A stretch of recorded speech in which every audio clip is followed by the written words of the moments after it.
so we will continue the discussion on Lagrange multipliers. In the last class we have seen the test for maxima or minima. So we went through a very tricky mathematical derivation where we looked at the second order terms in a Taylor series expansion, and we established the conditions required for a minimum, and I also told you that there are similarly there are conditions for maximum. There are also conditions for a saddle point or an inflection point. In the first half of today's class we will solve one or two problems to reinforce our concepts, whatever we have learned with regard to test for maximum or minimum. To make matter simple, I am choosing some of the problems which you already worked out in the previous classes. Okay, let us consider this problem. What will be the problem number?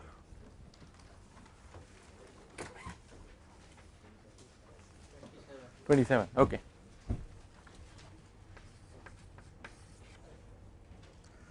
So we are revisiting an earlier problem.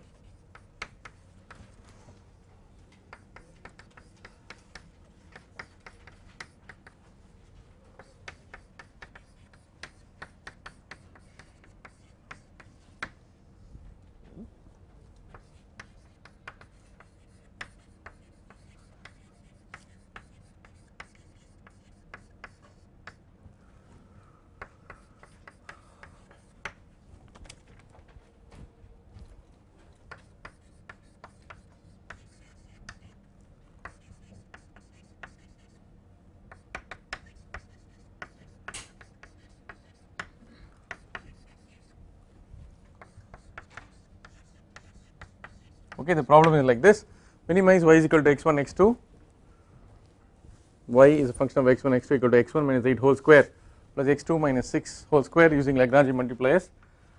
Check for minimum using the Hessian. So this is an unconstrained optimization problem. We already solved it. Dou y by dou x1 equal to 0, dou y by dou x2 equal to 0. It's pretty straightforward, right? You get the solution. Basically a circle. Okay, the right side y is actually the r squared, the square of the radius. So you know that the minimum occurs at 8 and 6 when x1 equal to 8 and x2 equal to 6, right, which corresponds to a point, right. Alright, now please evaluate the second order derivatives, get the a11, a12, a21 and so on, and then compare it to the conditions which I gave in the last class, and then get yourself convinced that the stationary point you have obtained is indeed a minimum. Alright, I will give you 5 minutes. So let me just get the solution for you.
Alright, it's a graphical depiction of the objective function.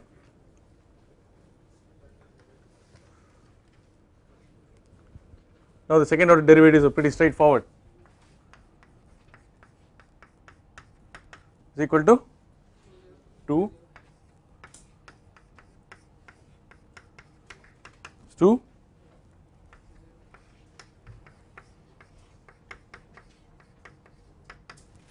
0.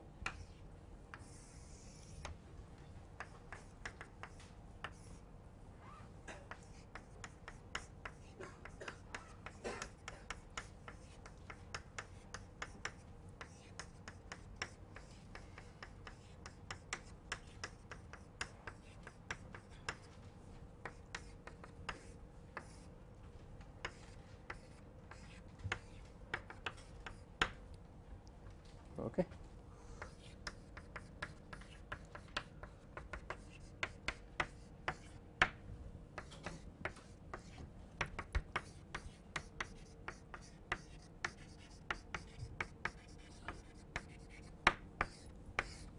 So the solution is a minimum, pretty straightforward. Okay. See, for many problems the minimum is not so obvious because there are far too many variables, you do not know how it is behaving and all that. Therefore, it is good for us to have a condition like this which is very rigorous, mathematical and systematic.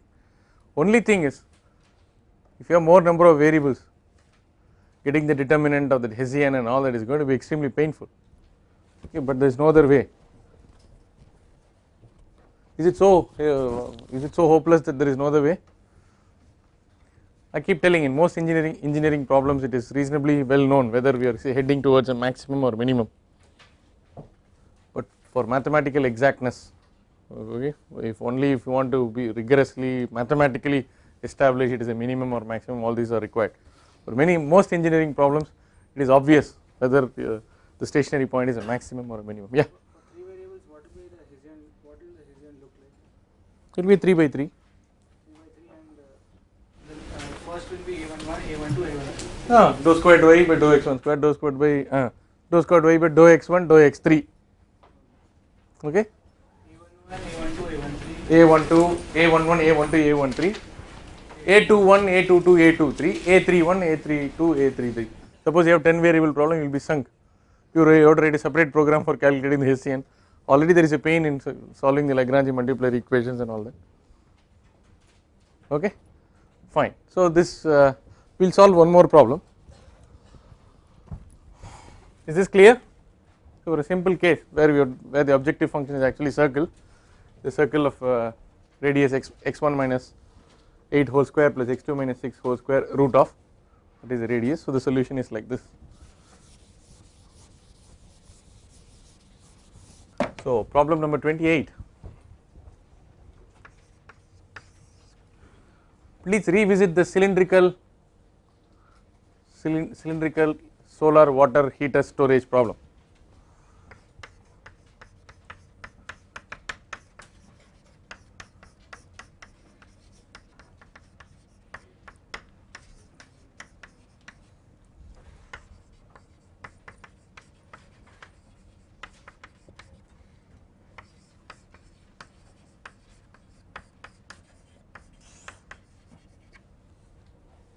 Okay, minimize.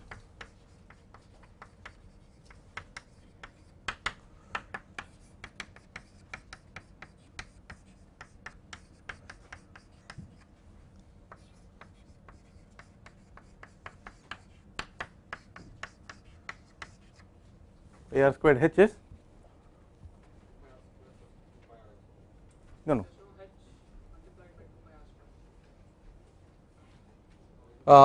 Okay. Pi r squared H equal to 4. Revisit this problem and treat it as a constrained optimization problem. Do not try to make it constrained and make it a single variable optimization problem. Alright. So the equations are pretty simple.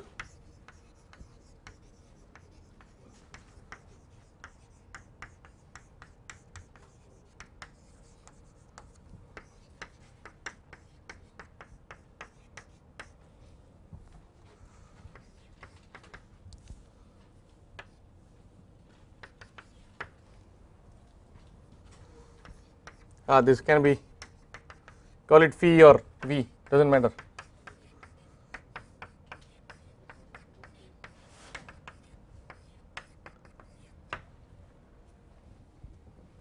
Yeah, what was the R plus? 0.866. What was the answer, Deepak? 0.866. So R plus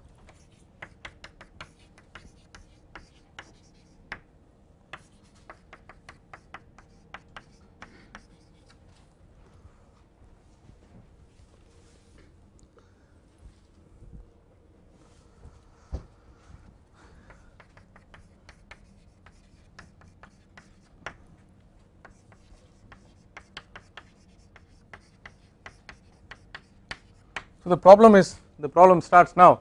Establish that the solution is a minimum.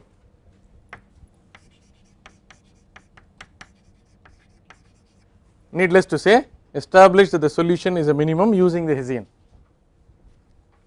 you can convert it into one variable problem and prove that the second derivative is greater than 0, which we did in one of the earlier classes.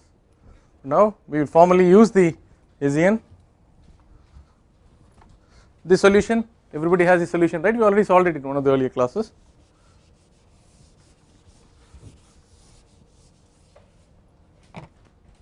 So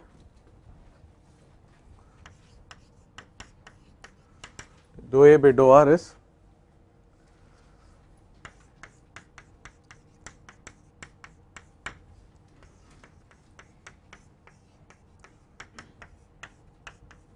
four pi, okay.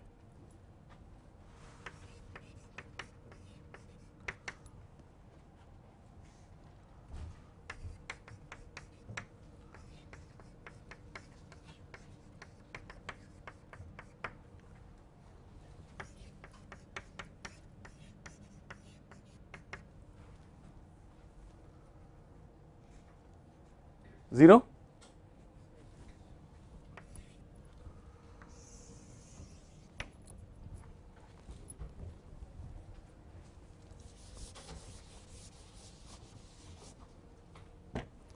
Therefore,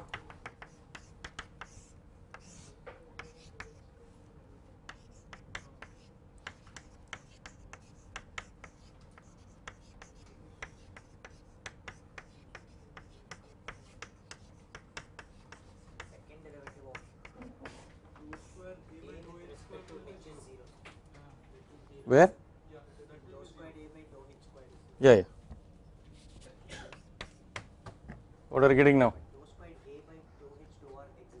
Wait. Dou A by dou R is. I made a mistake here. 2 pi h. That's why. Okay. 2 pi h. The last one is 2 pi. Hang on. A21. Yes. 2 pi. Fine. So d is 4 pi.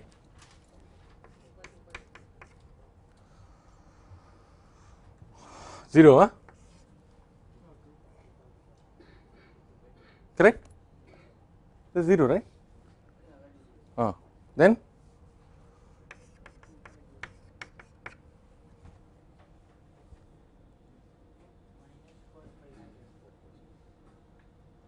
is it?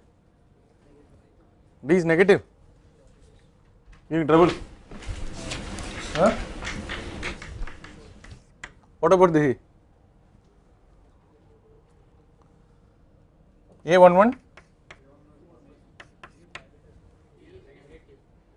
Negative. A11 is? So what was the condition for us?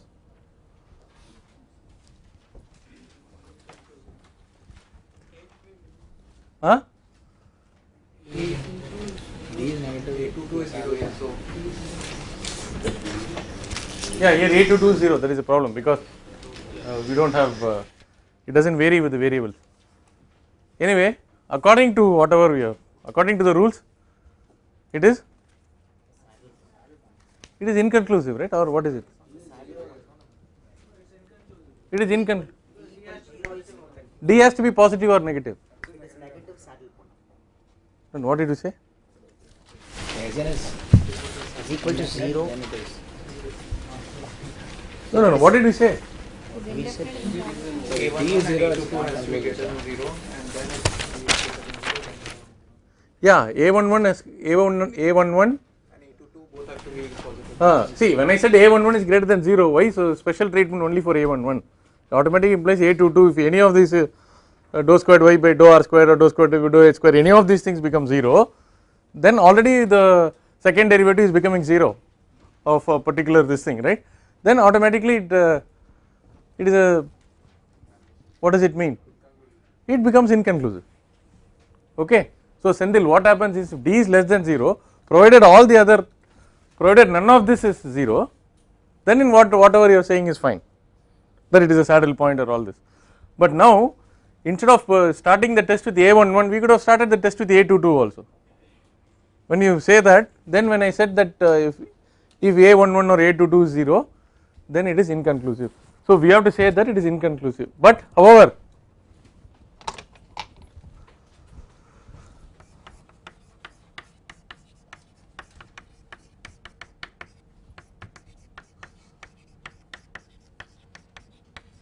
However, if you convert it to a single variable problem, we establish that this is indeed a minimum, or you can exhaustively search, you can do all combinations of R and H, write a computer program, and with the precision of 0.0001 10 to the power of minus 5 millimeter, whatever, minus 4 meter, minus 5 meter, you will still not be able to get something which is having a area less than this. Okay, so we should not get carried away by the Hessian test and all that. I mean, sometimes what common sense tells you, the Hessian may not tell. Okay, here I hope there is no bug here, everything is fine.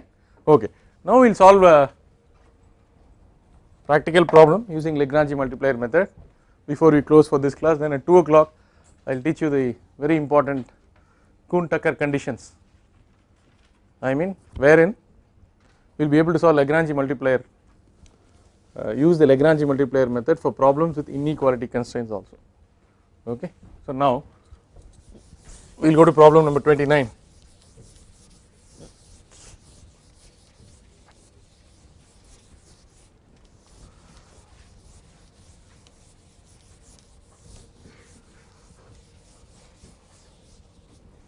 If you see the other problem also, y equal to 4x1 plus 3x2, we solved, right, y equal to 4x1 plus 3x2 subject to that one also. If you look at the second derivative, it will all be it will all, when the solution is so obvious, if you overdo by doing the Hessian and all that, it will confuse you. Okay, everything will be 0, but it is so obvious the solution. Alright. So, but if you have a function like e to the power of x, e to the power of 3x, or sin x and sin hx, or then it will keep on, you can keep on differentiating, right. But if you have x squared, you can do only one step, 2x, and then the other next step you are sunk. E to the power of x, you can keep on going, right. So, it depends on the nature of the function, right. Fine. 29, is it 29?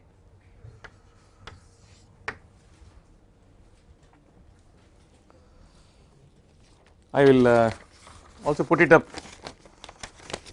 on the computer screen, but basically we have a problem like this. This is a problem from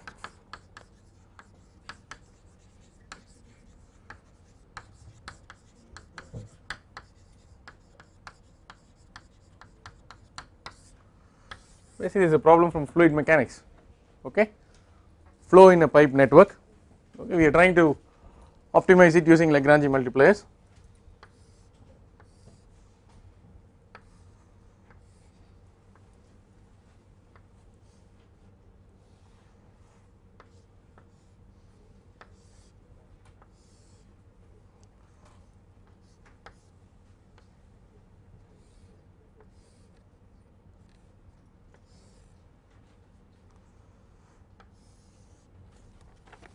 Is it okay?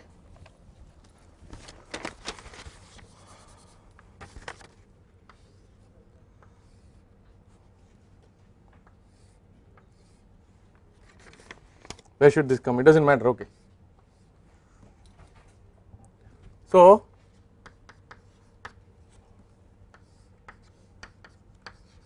I have a circular duct whose diameter is varying.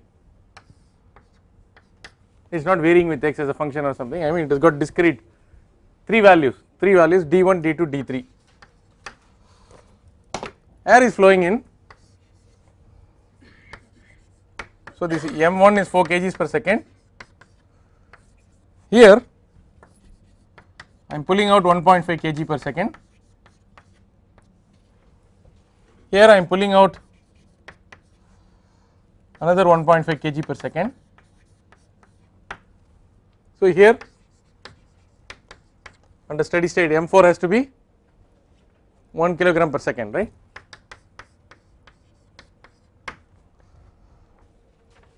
So, it is basically air, rho is equal to 1.18 kilogram per meter cube.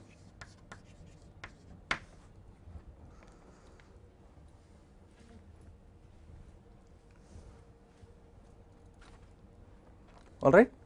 The friction factor for turbulent flow is given by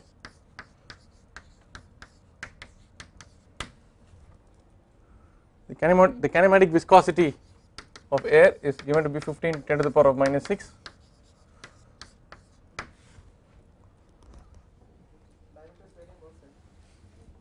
Which both sides?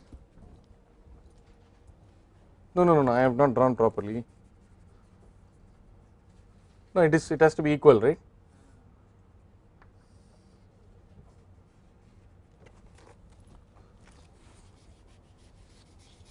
Now this is tricky.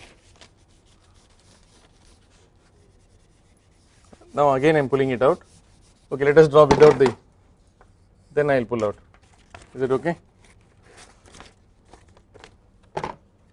Now you say, here you are taking it out. Is there a mistake here? It's all right. It's okay or? Yeah.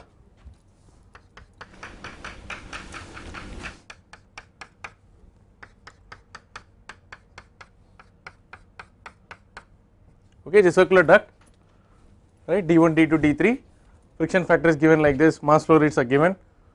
Total area available, sheet metal area,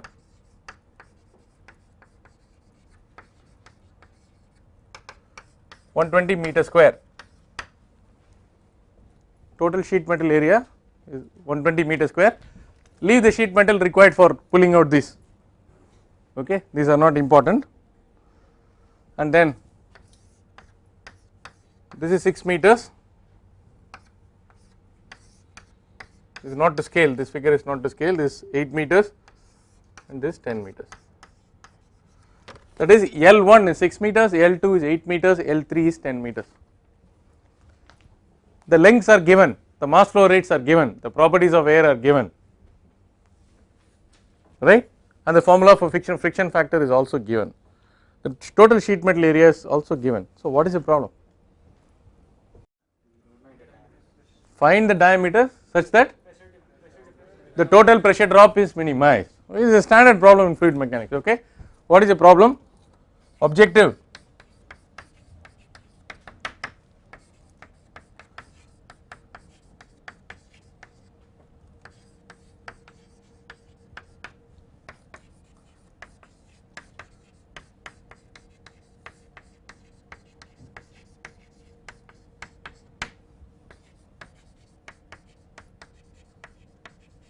Needless to say, you have to use the Lagrange multiplier method. Don't get confused. I am talking. We are still talking about incompressible flow. Don't treat it as total pressure drop.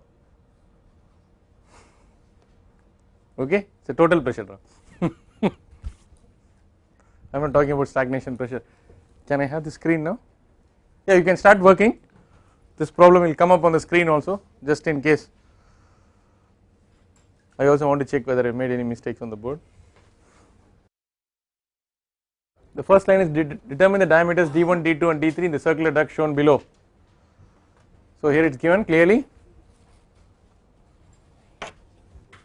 6 meters, 8 meters, 10 meters, 4, 1.5, 1.5, 1, D1, D2, D3. Viscosity is given. Set up the problem. First calculate the delta P1, delta P2, delta P3 for each of the sections. Add delta P1, all the three are in series, right. Total pressure drop is delta P1 plus delta P2 plus delta P3. That will be the objective function that has to be minimized. The constraint, I have given a constraint in terms of the sheet metal area, the total area.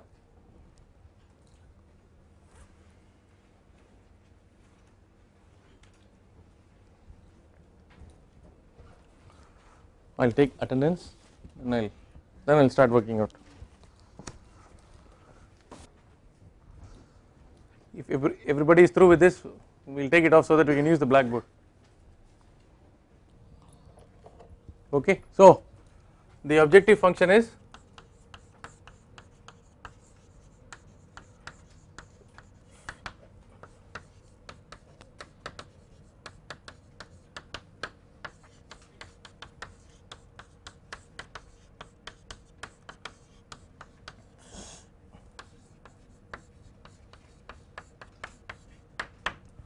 subject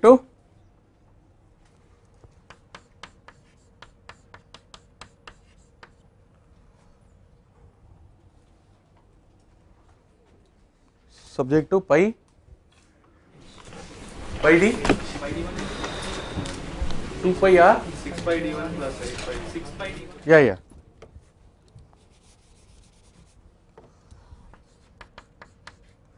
Okay. phi d1 L1.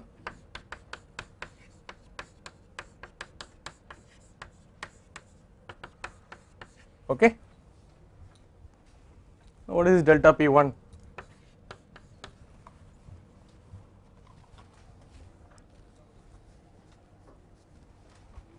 So delta P1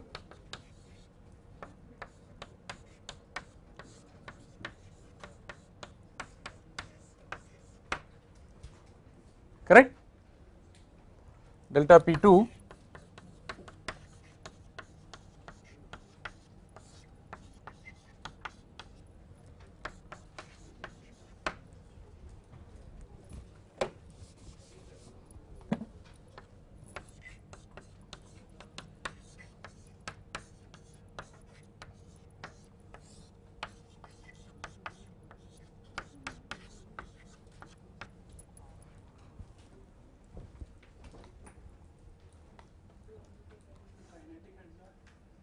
what? Expansion another thing. Use the kinetic like b square, a2 square minus b. You can neglect all those. Okay. So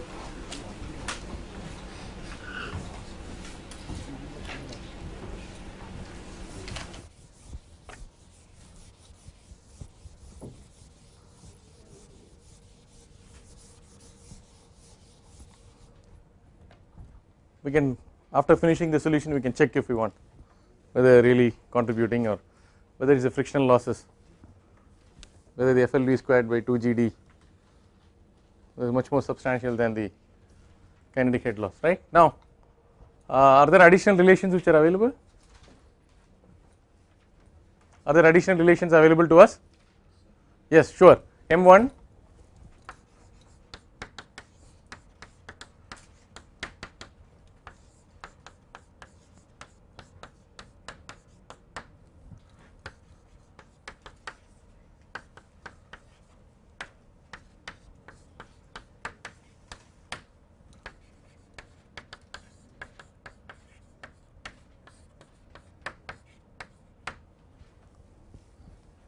okay. So you can substitute for rho 1.18, M1 is 4, M2 is 2.5, 1, good. So please tell me the relationship between, okay, d1 squared v1 equal to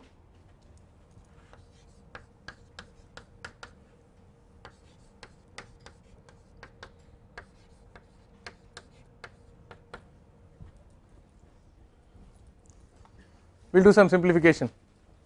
Can you tell me?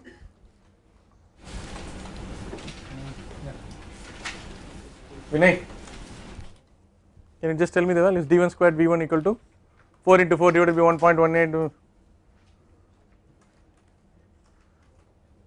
You don't do the steps. Sureka, you have it? 4.318. Good, 4.32. Then d squared v2.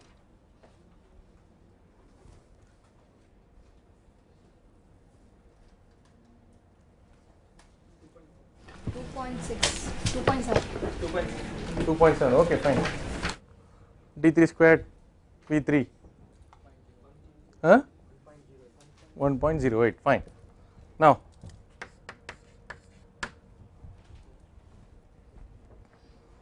we will work out for delta P1. The same logic is applicable for delta P2 and delta P3, though the value of the L, D, everything is changing, right. So let us see.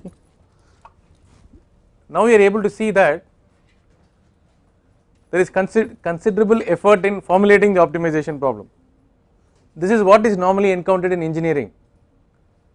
Nobody, suppose you are doing a project, nobody will tell you maximize y is equal to x1 minus 8 whole square, minimize y is equal to x1 minus 8 whole square. That is okay for teaching and that is okay for if you are attending a mathematics course, but in engineering the problem will start like this. You have to use your knowledge of fluid mechanics or thermodynamics or power plant or heat transfer or stress analysis or whatever. Then you will come to a stage and then hopefully after we have formulated, it is in a form which is amenable to solution by Lagrangian multiplier. But since I have already solved, you can believe that this can be solved by Lagrange multiplier. Sometimes you think it can be solved by some method, after you formulate it you realize that it does not work, or even after, sometimes even after you formulate it you feel it will work, and finally when you write the program it does not work.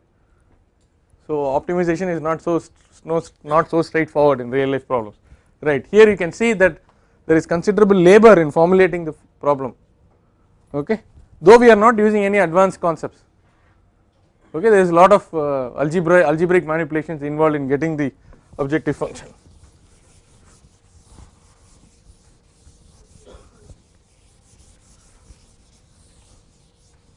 So you want to develop a network for a big colony, or you are a Chennai Metropolitan Development Authority, you are looking at a piping and this thing, a Chennai Metropolitan Water Supply and Sewerage Board, they are coming up with a new desalination plant, they have earmarked some areas in North Madras for this. It is going to be a lot of work with diameters, this thing, friction factors, and what will be the pressure at the tail end of the pipe from the station to from the works. If you are looking at something which is 15 kilometers, 20 kilometers away, and right, something like this we will do. Okay, so delta P1 by 2 rho is there, right? The G got cancelled, right? Okay, so delta P1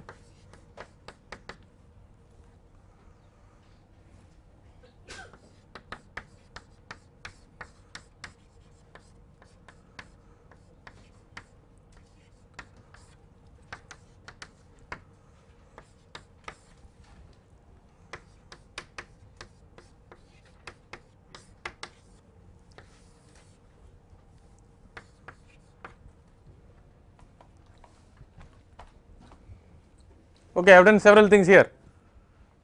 Wherever we got what is that, instead of velocity I have substituted 4.32 by d1 square which I got from here, okay. Instead of friction factor I substituted 0.184 Reynolds number to the power of minus 0.2. The alternative formula for Reynolds number in terms of mass flow rate is 4m by pi mu d1, okay. Now you can see that delta P goes as d the power, this is what you solve for the pipe, and for your assignment 1 d goes as minus 4.8, correct, d goes as minus 4.8, that you should never forget, okay. Then you can assemble all the other things and put it as a constant.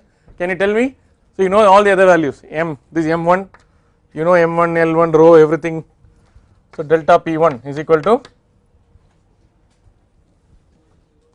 huh?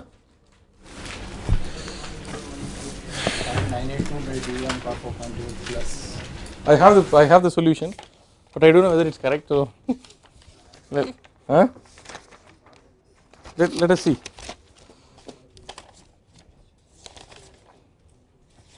Uh, 0.971, huh?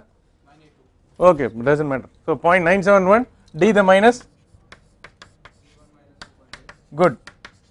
Similarly,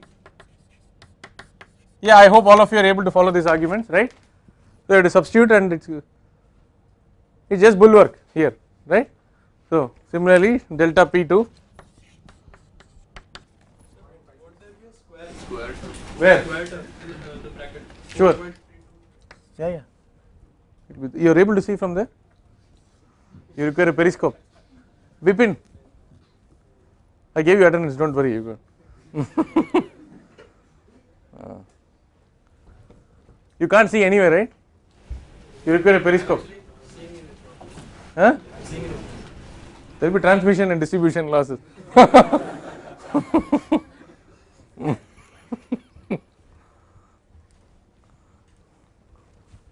Okay, so similarly delta P2 equal to, Vikram, you are very sleepy today. What happened? The camera caught you.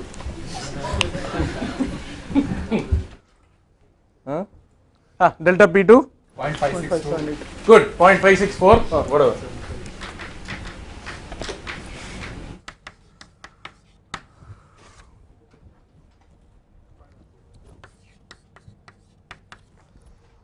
Point 180. 135. Is that right? No, all my answers are wrong. Okay, so 0.135. You got it? Anand, 0.135. Oh, d3, okay.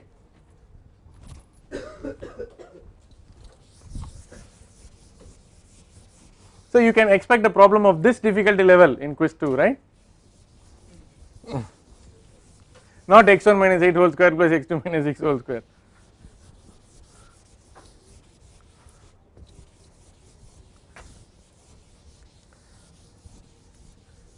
To spice it up, we can have problems where UA LMTD is equal to MCP delta T and you have to differentiate log and all, correct?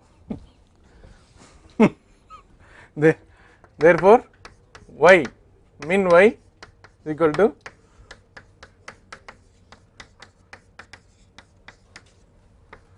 yeah. Now this is 0.971.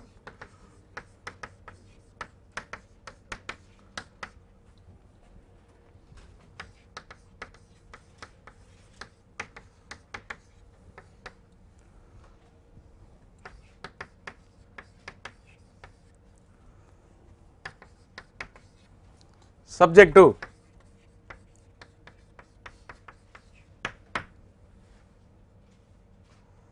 six d1 plus 8 d2 plus 10 d3 is equal to 120 by pi. 3 d1 plus 4 d2 plus 10 d3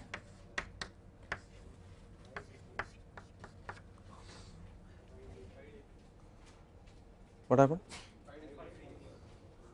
Oh, so what is this anyway? 19 point 18 point, how much is it? Good. We have not solved the problem, now we have formulated the problem. Yeah. This area, you're not taking the granular this thing between the. Yeah, we'll leave all that. I am making some approximation here to make the problem tractable. Okay. You can write a program and solve it if you want. I will look at it. Okay, then as he said, we have not considered the other kinetic losses and all that, kinetic energy loss. Fine. Now we have to use the Lagrange multiplier method. Okay.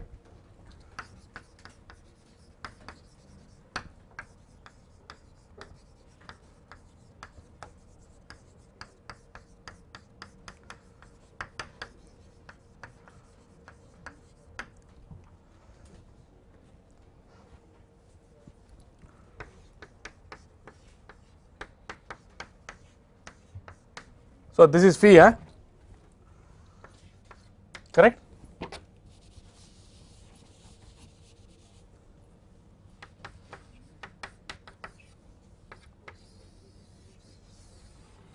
All right, lambda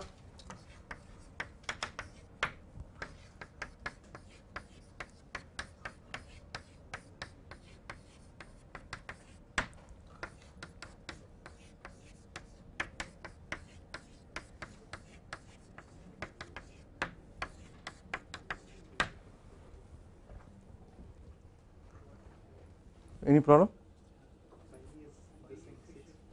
Huh? Wait. So lambda can be negative, no? Lambda is unrestricted in sign. You assume lambda is negative, therefore the root is possible and all that. Don't worry about it. Actually, this is how many unknowns are there? 4 unknowns. 4 unknown, but I mean at first sight you will feel, oh, it's not solvable, but actually the resulting Lagrange multiplier equations are pretty straightforward, very simple, you can solve, right? So shall we do that? See, there is a problem, root of minus something is coming, no? That does not matter, lambda is minus we can take, or we can take this whole thing as d by d1 plus lambda. I mean lambda is unrestricted in sign. We saw that the only requirement was del y and del phi must be collinear. Okay.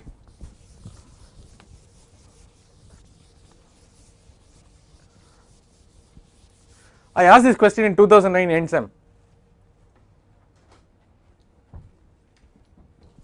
So it is not coming for quiz 2 and EndSem, okay. Okay, phi equal to 0. Now what is it? What is dy by d1? Rohit, wake up, Sid. Dou y by dou d1 is 0.971 minus 4.8 d1 minus 5.8 minus lambda, oh this is so nice, into 6 into 3 4 5, right, okay, 0.564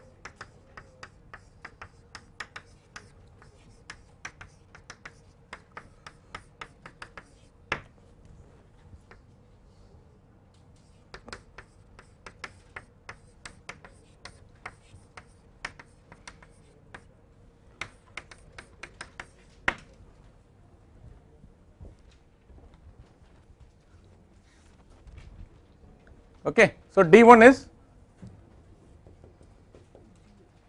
or lambda is, or d1 is in terms of lambda. We put d1 in terms of lambda, d2 in terms of lambda, d3 in terms of lambda, and then substitute for d1, d2, d3 here, you are home, okay. So d1 equal to, please tell me Vikram, d1 1 point lambda raised to minus 1 by 5. 0.172, d2, yeah, d2 how much is it, 5.64 into 4.8 divided by 4, 1 over that,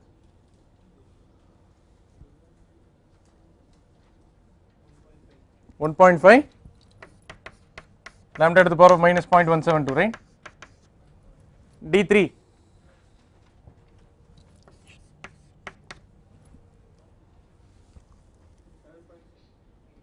huh 7.7 lambda to the power of minus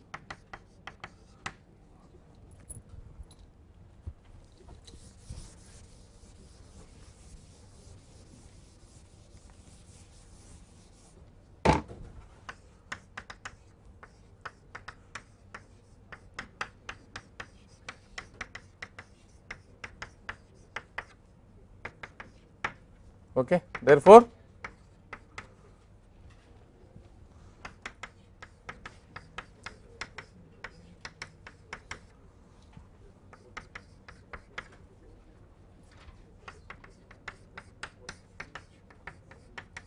lambda should be negative, right,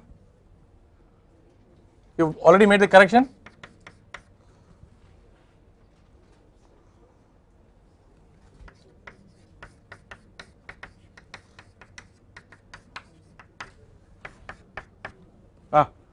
how much is lambda, huh, how can d1 be negative, you adjust lambda, Plus lambda. some adjustment is there, is this correct Deepak, do not lead me into the wrong path. What is lambda finally, why is everybody blinking, lambda is how much, point naught something, 0.0286, good, lambda is from this based on this, okay.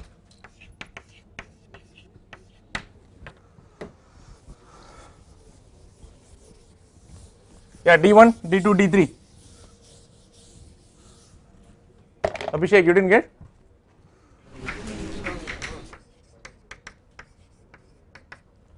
Ah.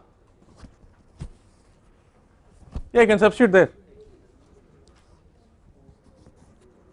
Kaustubh. Yeah, what is d1? 3.13. d2? 2.76.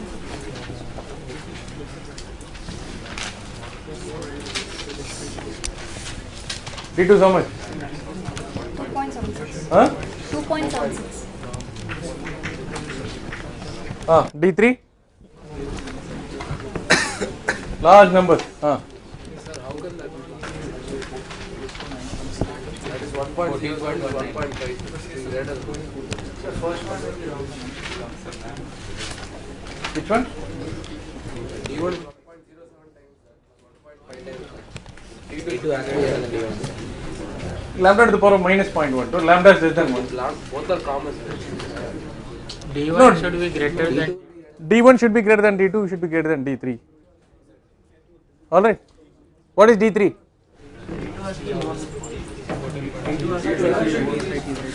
D1 should be 0.93. So D2 should be 0.93. 0.9 some. What is D1 finally? So the coefficients over there for besides These are not correct. 1.07 is the first one. The second one is 0.93. Ah, okay.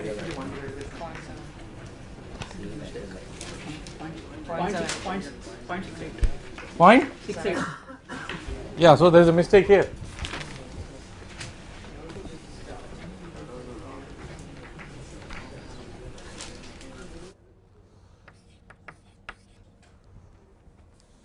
Yeah, now tell me D1, D2, D3. Vikram, now you will be happy. Why are you struggling? Huh? Okay, why are you struggling? 1.97? 1 point? Third one? The last one has 1.279. Okay. Okay, the way it is, the way the values are given, D1 has to be greater than D2 and should be greater than D3. But the way the figure has been given in the problem, I can now say that I gave that figure to mislead you or whatever. But after I gave the question, I realized that D1 was greater than D2, but I thought I'll leave it. Okay? So don't get carried away by that is just a depiction. D1 is different from D2, it could be different from D3. So we can complicate this by having several streams which are coming in or going out. We can have several D1, D2, D3 up to Dn and so on. Simple fluid mechanics Darcy-Weisbach equation FLV squared by 2GT can lead to so much. Suppose apart from fluid flow we have heat transfer also, there is a heat exchanger, there is a hot fluid, cold fluid, so several combinations are possible. How did the coefficients? Arithmetical error.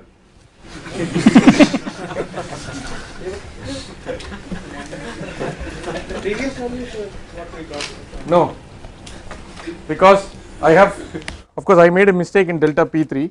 I got values which are close to this. For my diameters were 1.95, 1.69 and 1.336. I just worked out before coming to the class. It's basically that minus 5.8 and all that's all tricky. Just work out the algebra patiently. It can't lead to, lambda should be very small. Lambda must be negative, isn't it? No, you adjusted here. Okay.